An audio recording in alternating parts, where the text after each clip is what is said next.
नमस्कार दोस्तों, wealth sky के एक और नए इंटरेस्टिंग वीडियो में आप सभी लोगों का स्वागत है। मेरा नाम है सुधीर और बात करेंगे इस वीडियो में हम निफ्टी एंड बैंक निफ्टी के बारे में। दोनों के चार्ट को अंडरस्टैंड करेंगे, समझने की कोशिश करेंगे कल का ट्रेडिंग सेशन हमारे लिए कैसा रह सकता है।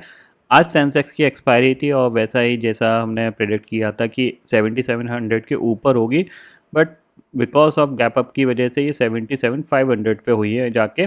और लास्ट एक्सपायरी 78,000 पे हुई थी, तो वहाँ से काफ़ी ज़्यादा फार आ चुका था, इसीलिए ऊपर जाके एक्सपायरी हुई है। बट जैसा डेली होता है वैसा आज भी हुआ, यहाँ पे खुलने के साथ ही ये साइडवेज चला गया था। ठीक है, यहाँ पे थोड़ा सा हमने शॉर्ट पोजिशनल व्यू के हिसाब से थोड़ी सी शॉर्ट पोजीशन क्रिएट करी है, थोड़ी सी करी है, कोई ज़्यादा एग्रेसिव प्लान नहीं किया है क्योंकि आज का मार्केट साइडवेज था, तो क्वांटिटी ऐड करने का कोई सेंस नहीं बनता है। एक दो लॉट में छोटी सी पोजीशन बना के रखी है। अगर देखोगे तो ये है वो पोजीशन, और इसमें तो ऑलमोस्ट कह सकते हैं कि ब्रेक इवन है करीब करीब। और सेंसेक्स की वजह से जो लॉसेस हैं वो आपको यहाँ पे दिख रहे होंगे। ठीक है, तो कोई भी यहाँ पे ऐसी कुछ हैवी क्वांटिटी बिल्कुल भी नहीं है। आप देख सकते हो 77,700 की पुट 30 क्वांटिटी और 24,200 की पुट 130, मतलब दो लॉट हैं, सिर्फ 130 क्वांटिटी। ठीक है ना। और कोई भी हैवी क्वांटिटी बनाने से पहले 100 बार सोचिएगा आज के टाइम में, क्योंकि मार्केट में कुछ मोमेंटम नहीं है। और जब मोमेंटम नहीं है तो आप ट्रेडिंग सिर्फ टाइम पास के लिए करो तो वो ज़्यादा बेटर है रादर देन कुछ प्रॉफिट कमाने के लिए। तो ये टाइम पास की ही ट्रेडिंग है जो मैं कर ही रहा हूँ, और मैंने आपको मल्टीपल टाइम बताया कि मैं ट्रेडिंग सिर्फ टाइम पास के लिए करता हूँ, मतलब दिन कटना है उस पॉइंट ऑफ व्यू से ट्रेडिंग करते हैं। मतलब थोड़ी बहुत जो भी पोजीशन बनती है इसमें क्या होता है, 5-10 हज़ार रुपये कभी आ जाते हैं, कभी 2-3 हज़ार रुपये चले जाते हैं। यहाँ पे कुछ भी मैं एग्रेसिव प्लान बिल्कुल भी नहीं करता हूँ। ठीक है, थोड़ा बहुत जो भी एग्रेसिव होता है वो ऑप्शन सेलिंग के थ्रू होता है, वो भी जब दिखता है तब, नहीं तो वो भी अवॉइड है यहाँ पे। क्योंकि देखो, सीधी सी बात ये है, ट्रेडिंग के लिए आपको क्या चाहिए, आपको मोमेंटम चाहिए, और मोमेंटम मार्केट में आ नहीं रहा। क्यों, आप देखो पूरा दिन इसने ऑलमोस्ट 10-12-15 पॉइंट के अंदर निकाल दिया। थोड़ा सा ये ऊपर गया एक कैंडल बना के, उसके बाद घूम फिर के दोबारा नीचे आ गया। तो ऐसे में आप क्या क्वांटिटी ऐड करोगे, आपको कहीं कॉन्फिडेंस आएगा नहीं, अननेसेसरी टाइम डिके की वजह से लॉस हो जाएगा। तो थोड़ा सा आप समझ के ही कामकाज करिएगा, जब तक ये मार्केट का ये जो फेस है ये काफ़ी ज़्यादा टफ होने वाला है।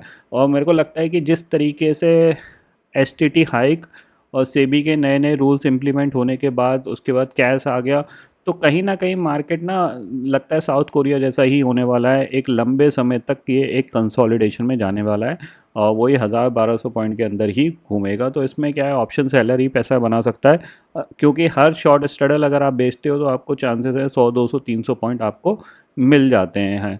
तो अगर आप स्मार्ट हो तो आप वो ट्राई कर सकते हो। ठीक है, अब करेंटली कल क्या हो सकता है उसको अंडरस्टैंड करते हैं। तो देखो, बेसिकली ये जो शॉर्ट पोजीशन क्रिएट करी है इसमें कोई क्वांटिटी नहीं है। कल अगर मार्केट कुछ करने की कोशिश करेगा डाउन साइड पे, तो इसमें क्वांटिटी ऐड करने की कोशिश करेंगे। अब ये शॉर्ट पोजीशन क्यों बनाई गई है, क्योंकि पिछले 2-3 महीने से, अगर पिछले ऑलमोस्ट 2 महीने से अगर आपने नोटिस किया होगा, तो मार्केट का जो मैक्सिमम मोमेंटम है वो शुरू के 10-15 मिनट में होता है या फिर क्लोजिंग के टाइम पे होता है।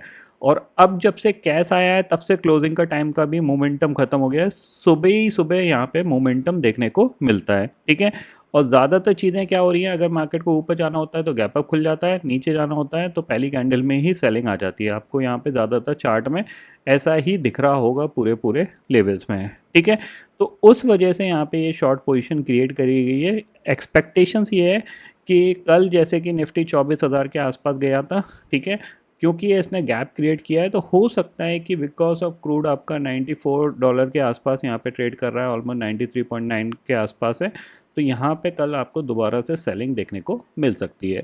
अगर सेलिंग देखने को नहीं मिलती है तो ये ऊपर तो बड़ा मुश्किल से जा पाएगा। ऊपर जाने के चांसेस थोड़े से कम दिख रहे हैं, क्योंकि $94 के हिसाब से अगर क्रूड होगा तो इसको ऊपर जाने में दिक्कत होगी। तो मुझे लगता है ये नीचे की तरफ घूम सकता है, इसीलिए शॉर्ट पोजीशन क्रिएट करी गई है। और अगर ये गैप फिल भी हो गया तो थोड़ा बहुत प्रॉफिट मिल सकता है, बहुत बड़ा नहीं मिलेगा बट थोड़ा बहुत प्रॉफिट यहाँ पे बन सकता है उस पॉइंट ऑफ व्यू से क्रिएट करी है। ठीक है, क्योंकि ओवर द नाइट मैं पोजीशन अवॉइड करता हूँ ज़्यादातर टाइम में, क्योंकि मार्केट इधर उधर कहीं खुल जाता है तो क्या प्रीमियम बहुत तेज़ी से डिके हो जाते हैं, इसलिए कोई बड़ी क्वांटिटी यहाँ पे पंच बिल्कुल भी नहीं करी गई। इंट्राडे में मौका मिलेगा तो डेफिनेटली करेंगे, नहीं तो इसी क्वांटिटी से काम चलाएंगे। ठीक है, दूसरी चीज़ है, अगर आप बैंक निफ्टी को देखोगे तो सेम चीज़ बैंक निफ्टी है। इसने भी गैप अप खुला, गैप अप खुलने के साथ अराउंड 57,700 मतलब इसी लेवल पे मैंने इसको शॉर्ट किया था। एक्सपेक्टेशन यही थी कि डे लो ये इमीडिएटली लगा देगा, मतलब इसी मोमेंटम में डे लो लगा देगा, बट इसने पूरा दिन लगा दिया क्योंकि सेंसेक्स की एक्सपायरी थी। Nifty sideways, Sensex sideways, bank Nifty में थोड़ी बहुत सेलिंग जैसे तैसे जाके एंड ऑफ द डे ये लो पे आके क्लोज हुआ है। ठीक है, क्योंकि आप देखोगे तो ये करीब 243 पे मैंने ऐड करी थी, 325 चल रही है फिलहाल, लेकिन देखते हैं कल क्या होता है।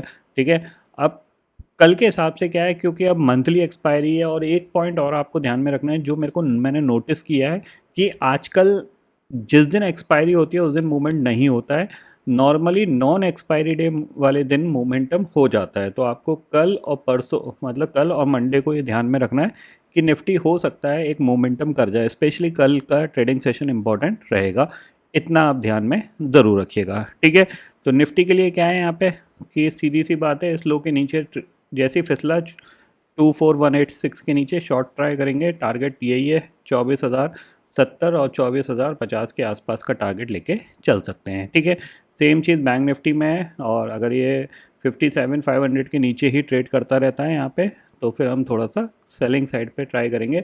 और सेलिंग सिर्फ इसीलिए कर रहे हैं कि ये क्रूड ऑयल जो है ये अराउंड 94 के आसपास ट्रेड कर रहा है। अब मान लो रात में कोई न्यूज़ आ जाती है, ये दोबारा 92 के आसपास आ जाता है, तो फिर हम सेलिंग ट्राई नहीं करेंगे।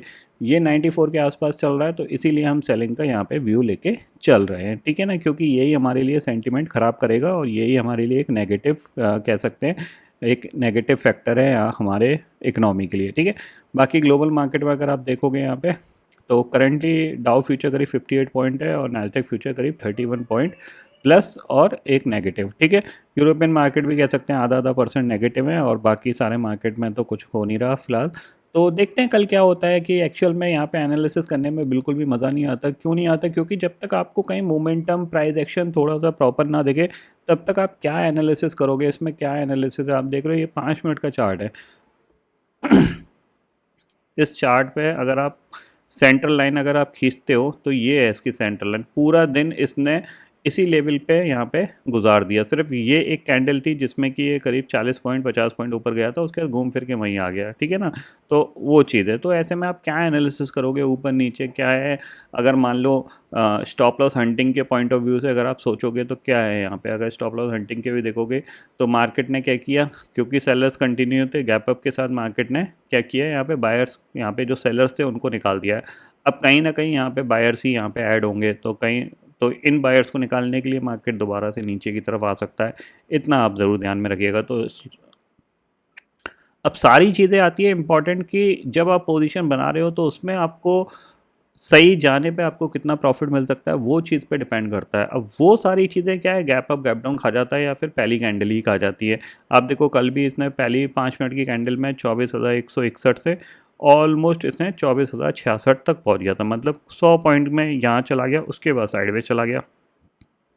सेम यहाँ पे, ठीक है, यहाँ पे भी सेम साइडवेज। इधर देखोगे तो ये गिरा, फिर रिकवर करके ये दिन थोड़ा सा ठीक था। तो नॉन एक्सपायरी वाले दिन मार्केट थोड़ा सा मोमेंटम कर रहा है यानी वॉलेटिलिटी कर रहा है। एक्सपायरी वाले दिन बिल्कुल साइडवेज है। तो अगर आपको थोड़ा सा रिस्क लेना है तो नॉन एक्सपायरी वाले दिन ज़रूर लीजिएगा। एक्सपायरी वाले दिन फ़िलहाल अवॉइड रखिए, क्योंकि जिस तरीके का मार्केट है इसमें कोई एक्सपायरी वाले दिन मतलब कुछ बड़ा रिस्क नहीं बनता। ठीक है, तो फिलहाल दोस्तों इस वीडियो में इतना ही है। आई होप ये वीडियो आपको पसंद आएगा। वीडियो पसंद आता है तो लाइक और शेयर ज़रूर करिएगा, और चैनल को जो सब्सक्राइब कर लीजिए, क्योंकि मैं सुधीर लेके आता रहूँगा हर दिन आपके लिए नए नए वीडियो। इसी के साथ शुक्रिया दोस्तों, जय हिंद।